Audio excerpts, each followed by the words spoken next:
नमस्कार सभी साथियों को, मैं रवि बघेल आपके अपने YouTube चैनल बिल्कुल 4 कंपटीशन में फिर से स्वागत करता हूं। तो साथियों, कैसे आप सभी लोग? उम्मीद करता हूं सब लोग ठीक ठाक होंगे, अपने अपनी पढ़ाई में अस्त व्यस्त और मस्त जिंदाबाद से लग रहे होंगे। तो साथियों, आज हम शुरू करने वाले हैं RS अग्रवाल मैथ से औसत का पार्ट 5 है। ये क्लास यानी क्लास 5 है। अब तक हमने इस चैप्टर के बेसिक से सीखते हुए क्वेश्चन नंबर 1 से लेकर क्वेश्चन नंबर 55 तक बहुत अच्छे से एक एक क्वेश्चन को बहुत ही बारीकी से किया था, ठीक है। और कुछ नए नए तरीके भी सीखे थे, एक नए अंदाजे के साथ, ठीक है। ये जो सीरीज है मैथ का डर खत्म के नाम से सीरीज है, ठीक है। इसको आप हल्के बना ले, बिल्कुल भी आपको लग रहा है कोई डाउट है, कोई शिकायत है, कोई सुझाव है, तो आप वीडियो के कमेंट सेक्शन में आप इसको डाल सकते हो, ठीक है। इससे जुड़ी हुई जानकारी के लिए आप टेलीग्राम ग्रुप को ज्वाइन कर सकते हो, ठीक है। चैनल से जुड़ी जानकारी के लिए, जैसे PDF हुआ या कोई क्लास का नोटिफिकेशन हुआ या क्लास क्या कोई नई क्लास कौन सी का टाइम पे शेड्यूल होने वाले, ठीक है, ये सारी चीजें। तो अब हम जो बात करेंगे वो बात करेंगे कुछ अलग तरीके क्वेश्चन को, ठीक है। जो क्वेश्चन है वो कुछ अलग अंदाज में है, ठीक है। हालांकि RS अग्रवाल एक अपने आप में एक बहुत ही अलग चीज है। ये जो क्लास जो रहने वाली है, कुछ बच्चे कहते हैं सर RS अग्रवाल किसके लिए उपयोगी है। तो बेटा जिसके लिए जिसने आपने SG यादव कर रखी है वो RS अग्रवाल को कर सकते हैं। सीधी सीधी सी बात ये है, जहां पे SG यादव काम आती है वहीं RS अग्रवाल काम आएगी। लेकिन RS अग्रवाल उसका बड़ा भाई है, ठीक है। SG यादव का बड़ा भाई है, बस इतना बात जान लो कि जिन बच्चों ने SG यादव नहीं कर रखा है बट तो उनके ये समझ में बहुत कम आने को आ जाएगी, ऐसी बात नहीं। जब मैं समझाऊं तो आएगा कि नहीं, लेकिन वो बहुत थोड़ा एक रेयर केस हो जाता है कि इसमें ना स्टेप टू स्टेप क्वेश्चन नहीं होते हैं, ठीक है। तो इसलिए थोड़ा सा आपको मिसमैच हो सकता है आपकी जो समझने की जो प्रक्रिया है उसमें। तो इसलिए अगर आपने पहले से चीजें कर रखी हैं तो आपको बहुत अच्छे समझ में आएगा, ठीक है। अगर नहीं है तो आप उसको और SG यादव को देख सकते हो। SG यादव भी हमारे चैनल की प्लेलिस्ट में चैप्टर वाइज दे रखी है, ठीक है।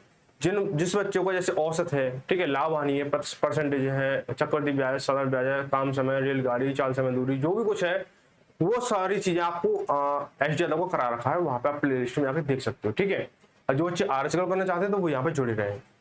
तो अब जो हम करने वाले हैं वो करने वाले क्वेश्चन नंबर 56 से लेकर 66 तक सवाल करने वाले हैं। 56 से लेकर 66 सवाल करेंगे बेटा आज की क्लास में। और कल की क्लास में थोड़े कम क्वेश्चन है, क्योंकि इसमें जो स्टेप है ना वो थोड़े से बड़े बड़े से हैं, लेकिन वो छोटे कराने के लिए कोशिश करूंगा मैं। इसलिए आपको कम क्वेश्चन लिए जाएंगे, क्योंकि बेटा अगर हल्के कंसेप्ट वाले ज्यादा क्वेश्चन करें तो कोई दिक्कत नहीं है। हैवी कॉन्सेप्ट वाले अगर ज्यादा क्वेश्चन करें तो वहां दिक्कत हो जाएगी, ठीक है। हम लोगों को सीखना है, हमें ऐसा नहीं है कि हमें अब जैसे मान चलो एक क्लास में 50 क्वेश्चन कराने की मतलब एक स्ट्रेटेजी रख दी जाए। अब 50 क्वेश्चन में बच्चे को 5 क्वेश्चन भी समझ ना आए तो फिर बेकार है वो, ठीक है। बेटा चाहे 5 क्वेश्चन हो क्लास में, 5 सटीक से यहाँ बैठने चाहिए, ठीक है। ये लेवल होना चाहिए बच्चे का और टीचर का, ठीक है। चलो भाई क्वेश्चन शुरू करते हैं। क्वेश्चन है आपका क्वेश्चन नंबर 66 जो दे रखा है वो दे रखा है आपको कि किसी परीक्षा में छात्रों तथा छात्राओं के औसत प्राप्तांक क्रमशः 71 तथा 73 है। समस्त विद्यार्थियों के औसत प्राप्तांक 71, अरे ये कौन सा 66 आ गया, तो लास्ट वाला क्वेश्चन आ गया 56। क्वेश्चन में 56 से था ना, ठीक है। बोला 8 पुरुषों में से 2 पुरुषों की आयु क्रमशः 21 वर्ष तथा 23 वर्ष है।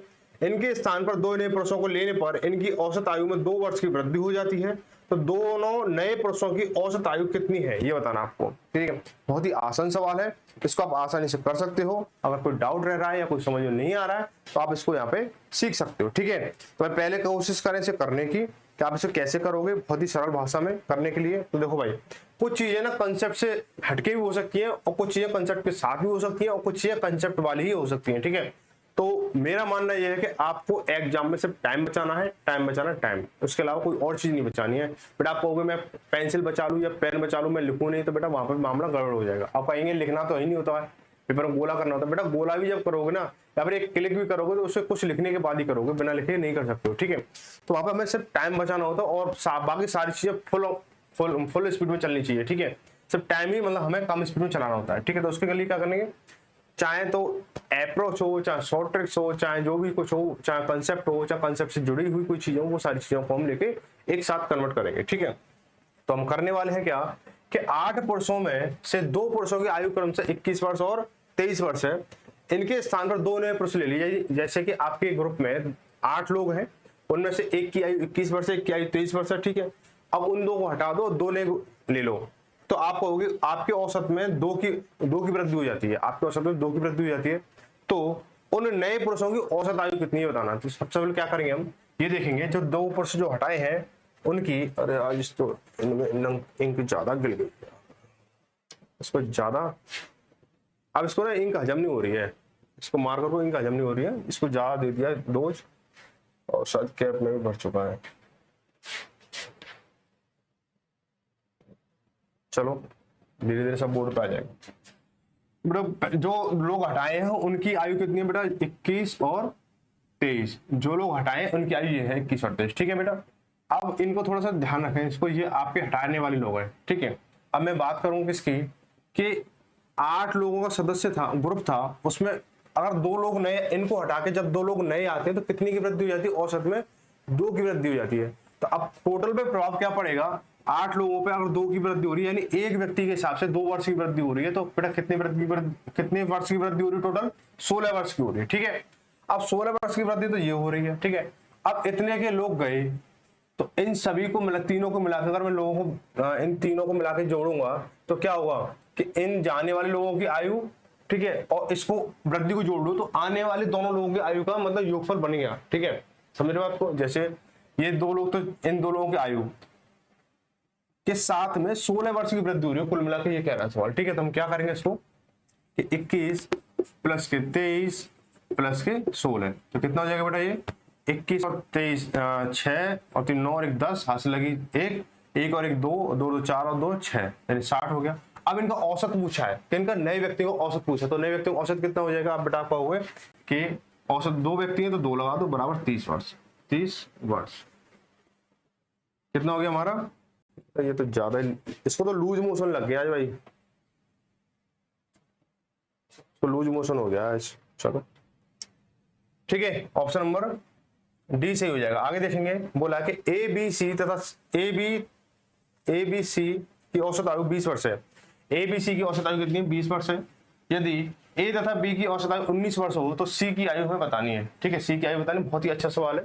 तो देखो क्या करेंगे बेटा, ए बी सी इन तीनों की औसत आयु कितनी है, ए बी और सी इन तीनों की औसत आयु कितनी है, आपको 20 वर्ष है। तो मैं आपसे बोलूं कुल आयु कितनी होगी, इन तीनों की आयु का योगफल कितना होगा, तो आप क्या बोलोगे कि 3 लोग हैं, इनकी औसत आयु कितनी 20 वर्ष है, तो एक कुल आयु कितनी हो जाएगी, तो आप क्या करो, तीनों का मल्टीप्लाई, दोनों का मल्टीप्लाई कर दोगे, 3 × 2 3 × 20 बराबर कितना 60 हो गया। इन तीनों की आयु का योगफल कितना है, 60 वर्ष है।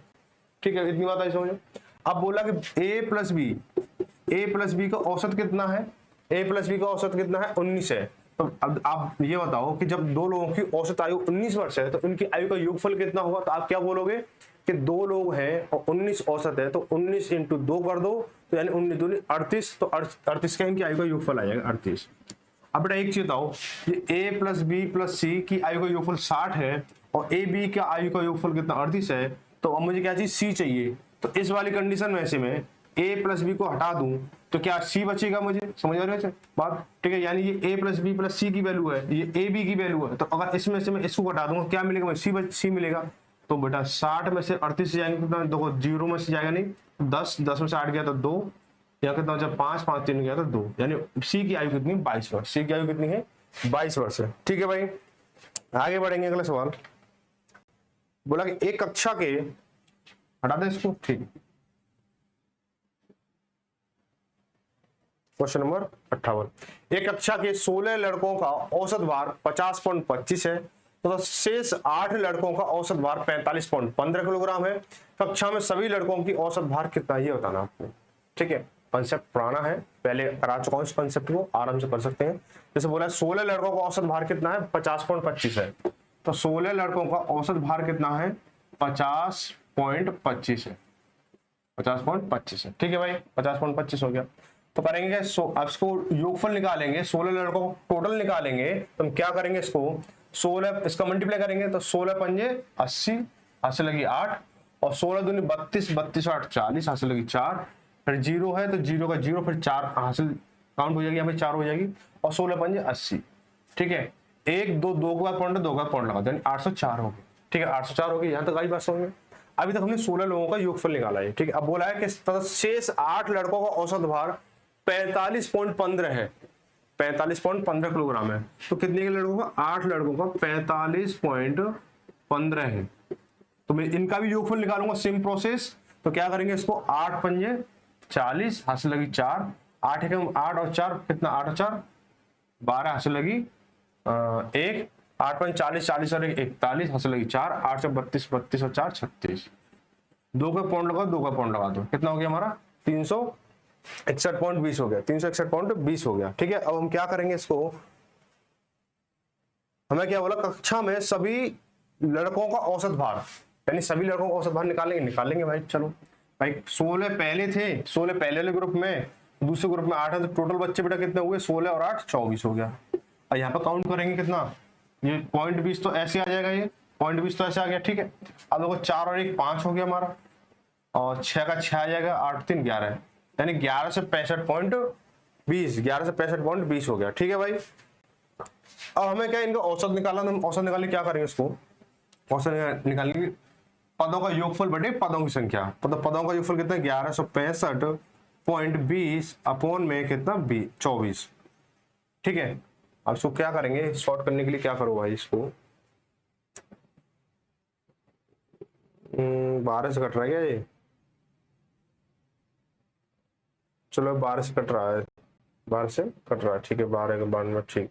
तो देखो भाई 12 दूनी 24 है ना, अब 12 12 से 12 अट्ठे 96, 12 नम्मा 108, 12 नम्मा 108, बचा कितना 8, बचा कितना 8 भाई, बचा कितना 8 बचा, 12 नम्मा 108 हो गया, बचा कितना 8 और आगे कितना 5 85 हो गया, 12 सत्ते 84, 12 सत्ते 84, बचा 1 पॉइंट लगा यानी इधर 12 हो गया। ठीक है, 12 एकम 12, ठीक है, अपॉन में 2, यहां तक बात है समझ में। अब हम इसको भी कैलकुलेट करेंगे भाई, 2 चौके 8, 2 चौके 8, बचा कितना 1 17 हो गया, 2 अट्ठे 16, पॉइंट लगा लो, 2 अट्ठे 16 हो गया, बचा 1 11 हो गया, इधर 2 पंजे 10, 2 पंजे 10, अब बचा कितना, फिर 1 बचा फिर 5 हो गया, तो 48.55, 48.55 भी बोल सकते हैं, 48.55 भी बोल सकते हैं सीधा। ठीक है, वहां पे ये पूछने वाला नहीं है कि पॉइंट के बाद लगातार संख्या नहीं बोलते हैं, ठीक है, या एक एक स्टेप से बोलते हैं, तो वहां पे ऐसा कोई पूछने वाला नहीं है। ठीक है, यहाँ पे बताने वाला नहीं है कि वहां पे ऐसे बोलो या ऐसे बोलो, सीधा 48.55। ठीक है, ऑप्शन नंबर सी सही हो जाएगा।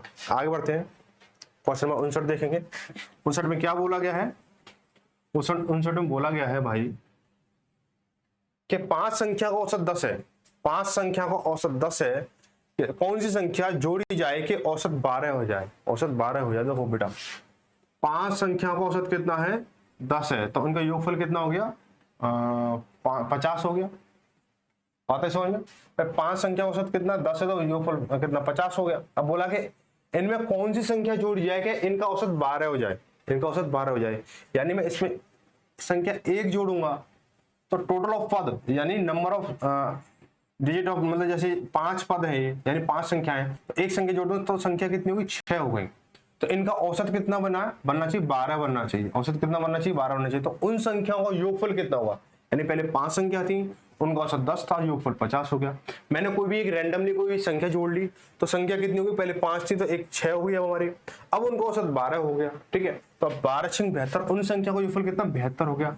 तो मैंने संख्या कौन सी जोड़ी, 5 संख्या का योगफल 50 है, 6 संख्या का योगफल 72 है, तो उन संख्या का योगफल जो छठी संख्या है जो हमने ये वाली जोड़ी है, इसका वैल्यू कितनी हो जाएगी, तो 50 और 72 का अंतर कितना 22, तो क्या 22 हो जाएगा। ठीक है, पीडीएफ बेटा ग्रुप में मिल जाएगी, टेलीग्राम ग्रुप ज्वाइन रखें। ठीक है, आप चाहो तो डे टू डे, आपको डे टू डे चाहिए या फिर आपको कंप्लीट चैप्टर चाहिए, वो भी कमेंट कर सकते हो। अभी मैंने इसके लिए सोच रहा हूँ, विचार करूंगा कंप्लीट चाहिए आपको या डे टू डे चाहिए। ठीक है, आगे चलो, आगे इस क्वेश्चन में 60 है।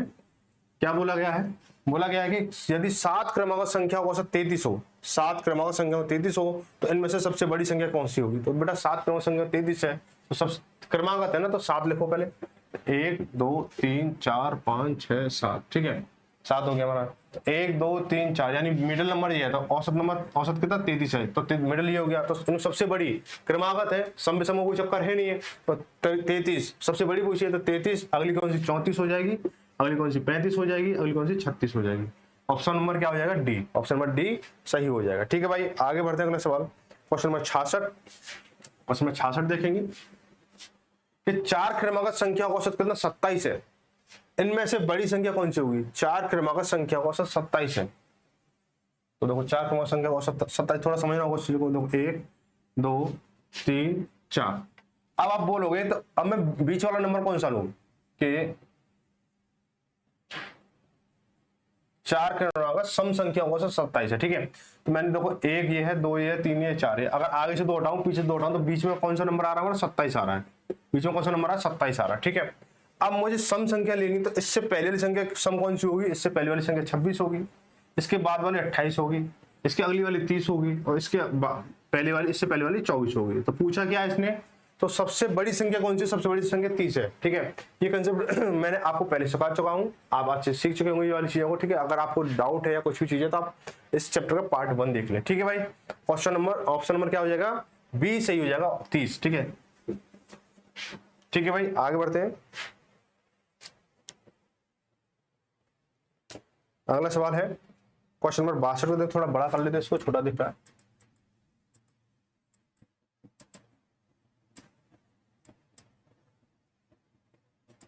चलो,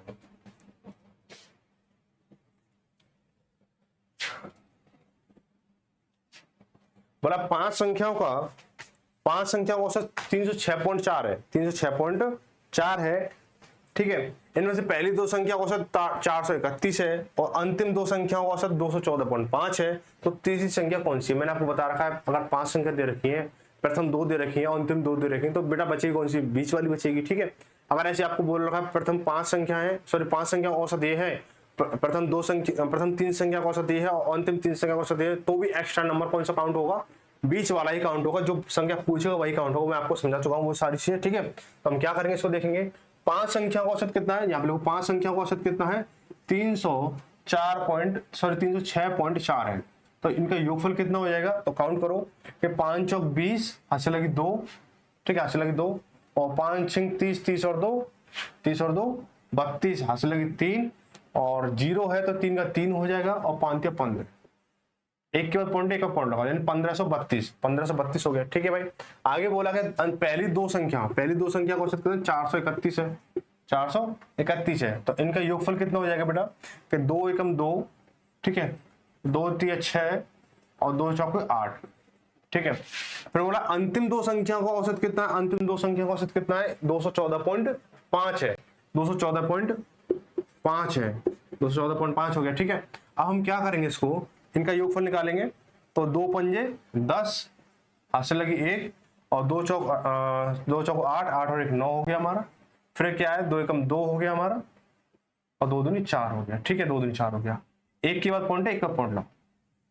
अब देखो क्या बोला है कि इसने बोला तीसरे नंबर की संख्या, तो पहले से 2 ले ली और पीछे से 2 ले ली, तो एक बीच वाली संख्या तो बची। तो हम क्या करेंगे, इन संख्याओं का योगफल, इन संख्या योगफल के योगफल, ठीक है, और का अंतर इसके अंतर से निकालेंगे, टोटल ऑफ योगफल से। ठीक है, तो क्या करेंगे, देखो 4 संख्याओं की वैल्यू कितनी है, इसको जोड़ो। 9 और 2 11, हाथ से लगी 1, और 6 और 2 8 और 1 9 हो गया, 8 4 12, यानी 1291 क्या है? 4 संख्या की वैल्यू है। यानी जो संख्या बची हुई है, चाहे आपकी पहली बची हो, चाहे दूसरी बची हो, तीसरी बची हो, चौथी बची हो, 5वीं बची हो, हमें इससे कोई मतलब नहीं है। हमें तो सीधा कंसेप्ट पकड़ना, कंसेप्ट की कमर ऐसे पकड़ लेनी है, वो भाग नहीं पाए बिल्कुल भी। ठीक है, तो क्या करेंगे कि 5 संख्या की वैल्यू कितनी है? इतनी है। तो 4 संख्या की वैल्यू कितनी? इतनी है। हमें एक नंबर पता करना है जो हमें बचा हुआ, तो हम क्या करेंगे, इसमें से इसको माइनस कर देंगे। 1532 में से हम क्या करेंगे, 1291 को माइनस कर देंगे, तो क्या हो जाएगा हमारा वो नंबर पता चल जाएगा जो हमें पूछा गया है। तो 2 में से गया 1, यहाँ से हासिल 13, 13 में हो गया 4, या तो 4 4 2 गया 2, यानी 241। क्या है हमारा? 241 वो आंसर, वो संख्या है 241। ऑप्शन नंबर देखो, अब 3 ऑप्शन तो है नहीं है। अब डी निर्धारित नहीं किया जा सकता, बहुत से बच्चे इसमें कंफ्यूज हो जाते हैं, निर्धारित नहीं किया जा सकता है, या फिर ई इनमें से कोई नहीं। कौन सा टिक लगाए इस वाली कंडीशन में? इस वाली कंडीशन में कौन सा टिक लगाए? तो बेटा इसमें क्या करोगे कि देखो, निर्धारित नहीं किया जा सकता, ये वो कंडीशन होती है कि सवाल को आप सोल्व करने में जो कंडीशन, जो चीजें बता रखी है, उसमें आप क्या है कि आप सवाल को सोल्व करने असमर्थ है, यानी डाटा पूरा नहीं है, डाटा पूरा नहीं है, डाटा अपर्याप्त है, निर्धारित नहीं किया जा सकता है। ये दोनों एक ही चीज है। यानी कोई चीज आपको दे रखी है, ठीक है, जिससे जो आंसर पूछ रहा है वो निकलने के लिए कोई कंसेप्ट बना ही नहीं है, बन ही नहीं रहा है, कोई तालमेल बन ही नहीं रहा है, तो उस कंडीशन में हम टिक लगाएंगे, निर्धारित नहीं किया जा सकता है। लेकिन अब हमारा आंसर निकल के आ चुका है 241, तो इनमें से कोई नहीं, क्योंकि 241 जो है इनमें से कोई भी ऑप्शन में नहीं है, इसलिए हम ऑप्शन नंबर ई टिक करेंगे। ठीक है भाई, आगे दो क्वेश्चन नंबर 63। क्वेश्चन नंबर 63 क्या कह रहा है? क्वेश्चन नंबर 63 बोला है कि 5 संख्या का औसत 65 है, 5 संख्या का औसत 65 है,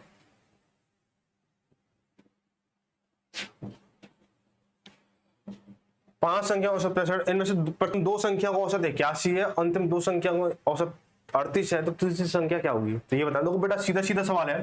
5 संख्याओं का औसत कितना है? 65 है, तो इनका योगफल कितना हो गया बेटा? 55 25 हासिल लगी 2 और 5 3 2 32 यानी 325 हो गया। आगे क्या बोला कि प्रथम दो संख्या का औसत कितना है? 81 है, तो इसका बेटा कितना हो जाएगा? 2 एकम 2 और 2 अट्ठे 16 हो गया हमारा। ठीक है भाई। आगे क्या बोला कि अंतिम 2 संख्या का औसत कितना? 38। अंतिम 2 संख्या का औसत कितना? 38 है, तो क्या हो जाएगा? 2 अट्ठे 16 हासिल लगी 1 और 3 6 7 हो गया। ठीक है भाई, 76 हो गया। अब वो सेम कंसेप्ट वही चल रहा पिछला वाला। ठीक है, तो हम क्या करेंगे इसको भाई, इसको ये 4 संख्याओं का योगफल कितना होगा बेटा? निकालो। 6 और 2 8 हो गया, 7 6 13 हो गया, हासिल लगी 1 और 1 2 यानी 238 हो गया। ठीक है, 4 संख्या का योगफल कितना? 238 है। 5 संख्या को योगफल करना 325 है। तुम्हारी जो बची हुई संख्या कौन सी है? तुम क्या करेंगे? 325 में से हम क्या करेंगे? 238 को हटा देंगे। ठीक है भाई, 5 से 8 जाएगा नहीं तो 15 हासिल ले, इधर से 15 में से 8 गया 7, 2 1, इधर से हासिल ले 11, 11 से 3 गया तो 8, तो 2 और 2 का 0 हो गया यानी 87। जो नंबर है वो कितना? 87। ऑप्शन नंबर बी सही हो जाएगा। ऑप्शन नंबर क्या हो जाएगा? बी सही हो जाएगा। ठीक है भाई, आगे बढ़ते हैं।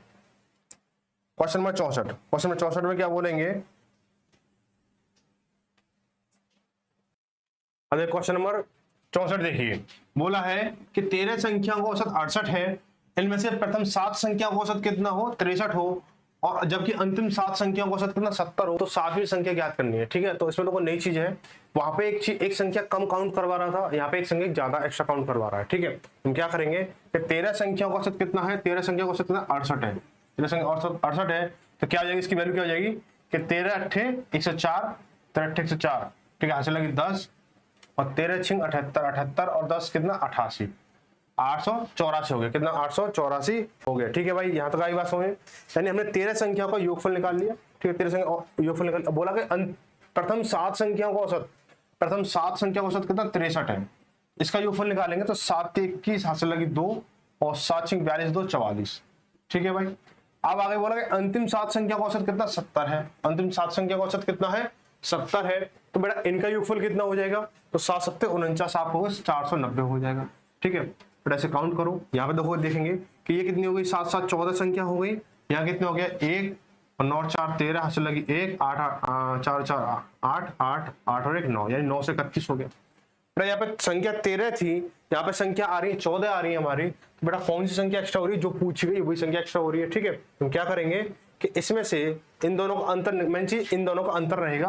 बेटा 931 में से आप क्या करो? 884 को जब घटाओगे तो बेटा कितना आएगा? 11 में से जब 4 जाएगा 7 बचेगा, यहाँ से 2 इधर से हासिल 12, 12 से 8 गया तो फिर 4 यानी 47 नंबर आएगा। ऑप्शन नंबर बी सही हो जाएगा। ऑप्शन नंबर क्या? बी सही हो जाएगा। ठीक है भाई, आगे बढ़ते हैं। क्वेश्चन नंबर 65 क्या है? 65 क्वेश्चन नंबर 65 देखेंगे। ठीक है, समझ में आ रही है चीजें बहुत ही अच्छे से? ठीक है, कमेंट करके और शेयर करके जरूर बताएं, लाइक करके, क्या कोई चीजें कैसी लग रही है। ठीक है भाई, चलो आगे बढ़ते हैं। अगला सवाल कि गणित में 28 छात्रों द्वारा प्राप्त अंकों का औसत 50 था। 8 छात्र विद्यालय छोड़कर चले गए, इससे शेष छात्रों के औसत प्राप्तांक में 5 की वृद्धि हो गई, तो विद्यालय छोड़कर जाने वाले छात्रों द्वारा प्राप्त अंक का औसत कितना है ये बताना है। देखो पहले समझो सवाल को। एक क्लास में 28 छात्र थे, गणित के थे, विज्ञान के थे, इतिहास के थे, या किसी के भी थे। ठीक है, छोड़ो उस चीज को किसके थे। ठीक है, तो 28 छात्रों का औसत अंक कितना? 50 था। तो यहाँ पे पहले देखेंगे कि 28 छात्रों का औसत अंक कितना है? 50 है। ठीक है, तो टोटल ऑफ कितना हो जाएगा? तो 5 देखो 0, 5 अट्ठे 40 हासिल लगी 4 और 5 10 4 14 यानी 1400 हो गया हमारा। ठीक है, 1400 हो गया। अब क्या बोला है कि 8 छात्र विद्यालय छोड़ के चले गए। अब इनका जो 8 छात्र विद्यालय छोड़ के चले गए, तो मैं इसमें से अगर -8 करता हूं तो बेटा कितने बच्चे बचे? 20 बच्चे बचे हैं। 28 में से जब 8 छोड़ के चले जाएंगे तो 20 बचेंगे। ठीक है, अब बोला कि इनके औसत में 5 की वृद्धि हो जाती है। औसत पहले कितना था? 50 का था, अब कितने का होता? 5 की वृद्धि हो रही है, यानी 55 का हो गया। पहले 50 का था, 5 की वृद्धि 55 का हो गया। अब इनका योगफल कितना बन रहा है? तो बेटा करेंगे 55 दूनी 110 यानी 1100 हो गया हमारा। 1100 हो गया। ठीक है भाई, 1100 हो गया। अब बोला कि जो छात्र छोड़ के गए हैं उनके प्राप्तांकों का औसत कितना होगा। जो बच्चे 8 बच्चे छोड़ के गए हैं ना, उनके प्राप्तांकों का औसत कितना होगा। तो हम क्या करेंगे इसको कि बेटा हम ये देखेंगे बेटा बच्चे कितने छोड़ गए, 8 छोड़ गए हैं, ठीक है। इनकी वैल्यू कितनी निकल गई बेटा 1400 पहले थी, 28 बच्चों की, 20 बच्चों की 1100, तो बेटा 8 बच्चों की वैल्यू कितनी आ गई नंबरों की 1300, ठीक है भाई। अब हम क्या करेंगे सीधे सीधे, ये तो हमें पता है पॉइंट ऑफ ऑप्शन निकलेगा, ठीक है। तो हम क्या करेंगे अब औसत निकालेंगे तो 300/8, औसत 300/8 निकालेंगे, ठीक है। हम क्या करेंगे इसको 8 दूनी 16, 8 तिया 24, 8 चौक 32, तो 8 तिया 24, बचा कितना 6 बचा, 60 हो गया, 8 सत्ते 56, तो 37 पॉइंट कुछ दिख रहा है कहीं पे, तो 37.1 मतलब वही आंसर आपका 37.5 हो जाएगा, ठीक है। आप ऐसे भी कर सकते हो कि 8 तिया 24 बचा कितना 6, 60 हो गया, 8 सत्ते 56, ठीक है। बचा फिर कितना 4 पॉइंट लगा के 0 हो गई, 40 हो गया, 8.40, ठीक है। आप कहीं पे भी एक नंबर से भी आप निकाल सकते हो, यहाँ पे आप 3 से भी आप इसको निकाल सकते हो, क्योंकि देखो 8 तिया 24, अब 3 वाला देखो 50.5 है, 37.5 है, और ये कितना 42.5 है, और अगला कितना 45 है, ठीक है। तो यहाँ पे आप ऐसे भी निकाल सकते हो, सीधा 3 मुझे मिल रहा है, तो ऑप्शन मैच करो कि सिंगल डिजिट नंबर चल रहा है, तो सीधा सीधा ऑप्शन नंबर बी सही हो जाएगा, ठीक है भाई। आगे बढ़ते हैं, क्वेश्चन नंबर 66 देखेंगे, आज की क्लास का अंतिम क्वेश्चन, ठीक है। अब इसके बाद जो क्लास होगी वो एक इस चैप्टर की अंतिम क्लास होगी, लेकिन उसमें कंसेप्ट वाले बहुत अच्छे सवाल हैं, उसको आप ध्यान से देखेंगे, ठीक है, अगली क्लास को, ठीक है। तो बोला किसी परीक्षा में छात्र तथा छात्रा के औसत, देखो ये सवाल बहुत अच्छा है, किसी परीक्षा में छात्रों तथा छात्राओं को औसत प्राप्तांक क्रमशः 71 तथा 73 है, समस्त विद्यार्थियों को औसत प्राप्तांक 71.8 है, तो छात्रों तथा छात्राओं का अनुपात कितना ही होता, ठीक है। बेटा देखो कि छात्र और छात्रा, ऐसे लिख लो छात्रा, यानी ये लड़के हैं ये लड़कियां हैं, इनका औसत कितना 71 है, इसका औसत कितना है 73 है, ठीक है। ओवरऑल क्लास का औसत कितना 71.8 है, ठीक है। मैं इनका अंतर निकालूंगा, इसका अंतर निकालूंगा तो देखो 72 करके इसको, तो एक इधर हो जाएगा, ठीक है, एक इधर हो गया, कितना बचा हमारा 2, यानी 1.2 हो गया, 1.2 हो गया। ऐसे इसको करेंगे तो ये 0.8 आएगा, 0.8 आ गया हमारा। पॉइंट के बाद एक नंबर, पॉइंट के बाद नंबर, पॉइंट से पॉइंट कट गया हमारा, 4 तिया 12 और 4 दूनी 8, 4 दूनी 8, यानी इनका औसत जो अनुपात है कितना गया, छात्र तथा छात्राओं का अनुपात कितना है 3:2, 3:2, ऑप्शन नंबर ए सही हो जाएगा, ऑप्शन नंबर ए सही हो जाएगा, ठीक है भाई। चलो भाई ऑप्शन नंबर ए सही हो गया। तो यहाँ तक जो आपकी क्लास पूरी हुई, क्लास कैसी लगी ये आप जरूर बताएं। क्लास छोटी थी लेकिन कंसेप्टों को डिवाइड करते हुए ये बनाई गई, ठीक है। कंसेप्ट इसमें थोड़े निम्न श्रेणी के थे, उसमें उच्च श्रेणी की अगली क्लास में, ठीक है। तो इस वजह से उसको थोड़ा सा डिफरेंस बनाना जरूरी है, ठीक है। ऐसा नहीं कि ज्यादा क्वेश्चन करेंगे तो जब ही ज्यादा मजा आएगा, ठीक है। मजा तो पूरा आना चाहिए, चाहे आप कम क्वेश्चन करो या ज्यादा करो, ठीक है। तो आज की क्लास कैसी लगी, जैसी लगी हो, या कोई सुझाव हो या शिकायत हो, वो आप क्लियरली हमें बता सकते हो, कमेंट के माध्यम से बता सकते हो, टेलीग्राम के माध्यम से बता सकते हो, व्हाट्सएप ग्रुप का भी लिंक दे रखा है, वहां से भी आप ज्वाइन करके आओ, हमें जो भी आपका सजेशन है वो आप बता सकते हो, ठीक है। तो मिलते हैं अगली क्लास में, तब तक सभी को धन्यवाद। जय भारत, जय हिंद।